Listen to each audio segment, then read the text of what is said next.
Hello friends, welcome back to my latest video, and this is going to be a demo on the new feature released by Microsoft for in .NET 10. So .NET 10 was released earlier this week on November 11th, and this is the latest and greatest version of .NET from Microsoft, and its version is 10, and it is going to be long-term support, right? And the feature that I am excited for is file-based app or file-based program. So what do you mean by that?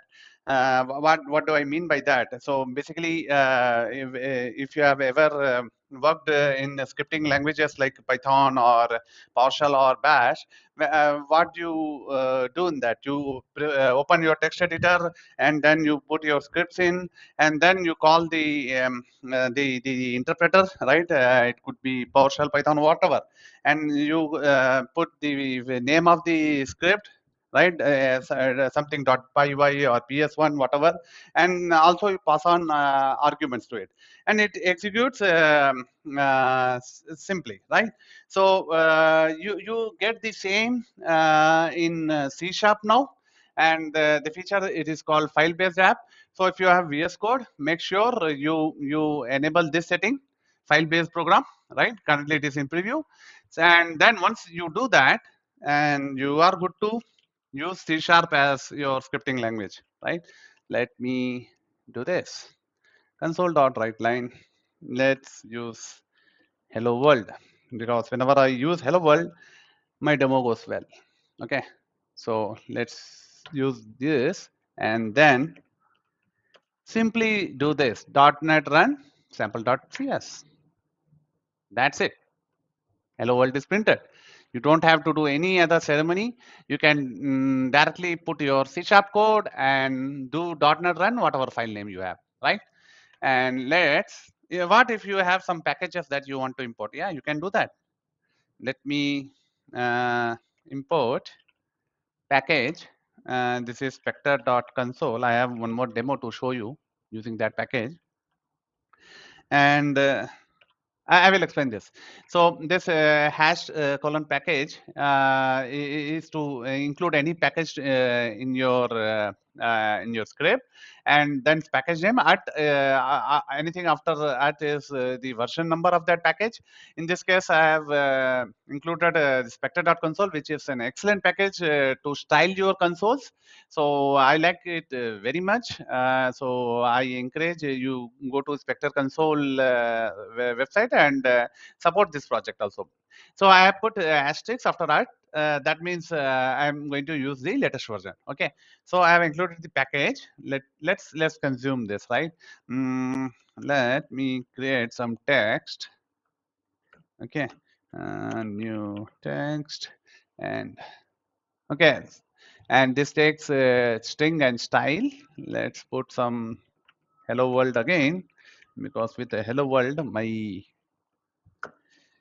then new style. This takes foreground and background for your text, right? And other things. For now, I will just limit myself with foreground and background color, right? Foreground color. Let's see, maybe green, and background color.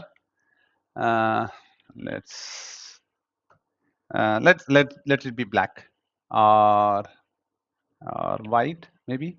Yeah, let it be. Then let's change this to blue. Then blue would look better, right? And let's close this, and you are ready with that. Now just print this and see console dot write our little text, right? Yeah, run this script again in C#.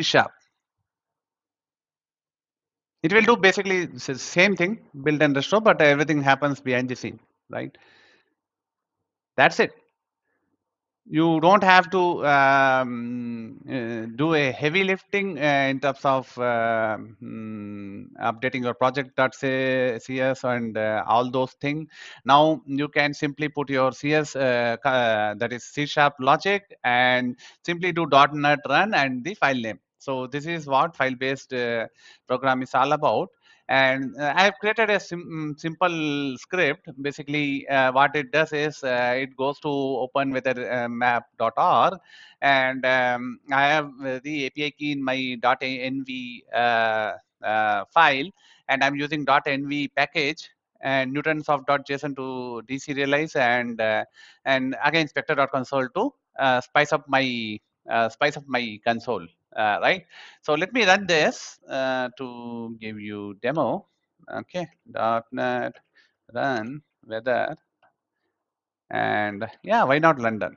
Yeah, London, London. Let's report. Okay, so let me make this bigger so that it will appear good. Okay, so now I have London weather report, and let's my city, that is Chennai.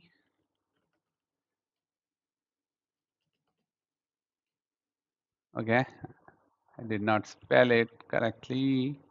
Yeah, don't worry. I did not. I have not put any header handling for now to make it simple. But you can do whatever C# logic you want to put, right? Okay.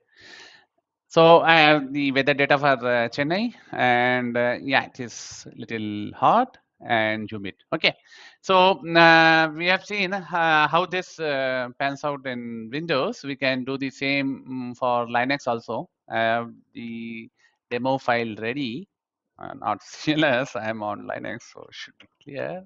Okay, and if I show, I have weather.cs, right? And if I cat into that same code, nothing special, same code, right? Same code. And to confirm, I have .NET version 10. Make sure you install the latest version of .NET. Okay, it is .NET 10 and same code. Basically, I've just copy pasted the code, and let's run same thing. Now this time, maybe Berlin. Let's get the weather for Berlin. Okay, so basically it is doing the same thing. Okay, we got the weather for Berlin, so it is raining there. Okay, all right, friend. This is what I wanted to share with you. So I like this feature very much. There are multiple features in .NET 10, and this is going to be the exciting version of .NET. And I personally liked it, and especially this feature. This open up a lot of scripting opportunity for C# developers. So this is what that's why I wanted to share with you guys. All right, folks. Thanks for watching. I will meet you in the next video. Thank you. Bye bye.